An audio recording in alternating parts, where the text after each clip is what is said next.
Sir, ano masasabi mo kay Colonel Grijaldo na sinight in contempt kanina sa Kongreso? Ito po. Kagagawa na yan sa Quadcom. Hmm? Parang wala na sila sa katinuan. Hmm. Parang sumama na sila sa walang katinuan sa Pangulong Bangag BBM. Hmm. Kasi ang ginagawa na lang nila dyan, naghanap ng mga butas para lang mapaya yung mga taong kumampi sa mga Duterte. Yun na lang ang kanilang mga trabaho. Papayain yung mga taong kumakampi sa katotohanan na sinasabi ng mga Duterte. Kaya nga nila sinasadya yan, hindi na nila hininto yung mga investigasyon nila. Palagi na lang nilang ginagawang ipapahiya yung mga taong nasasangkot o na kumakampi sa mga Duterte. Wala na silang batas na nagawa. Wala silang batas na nagawa. Yun na lang ang kanilang ginagawa.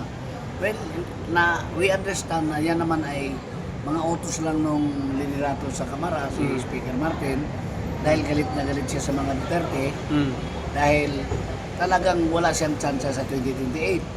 Lumalabas sa mga survey na kahit gaano nila dinimoli si BP Sara, sa 2028, si BP Sara ang lalabas na mananalong presidente. So kaya ginagawa nila yon, pinapahiya pero wala silang magawa. Yung taong bayan ay talagang kay Duterte yan sa 2028. So dapat ngayon magtino sila kasi kung mawala sila sa posisyon baka habulin sila. Dapat tumino sila ngayon. Kasi talagang wala silang tsansa sa 2028. Kaya yung target nila na hindi pa matatapos itong 2024 ay ma-impeach na si BP Sara. Yun ang plano nila pero hindi papayag ang taong bayan dyan. Pumapalag na ang mga simbahan. Yung INC pumapalag na. Ang KOGC dati nang pumapalag. Ay yung mga evangelist pumapalag na. Pati yung mga Katoliko ngayon pumapalag na. So, tandaan nila yung ama ni BBM, okay, 20 years siyang namunuan dito sa diktadurya. Pero napaalis din. Ngayon, nakitaan na lang ng diktadurya, hindi pa nila natapos yung 6 years na pamunuan, baka hindi sila tatagal.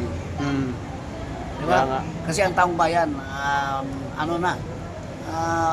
namumulat na din sa kanilang mga ginagawang hindi maganda.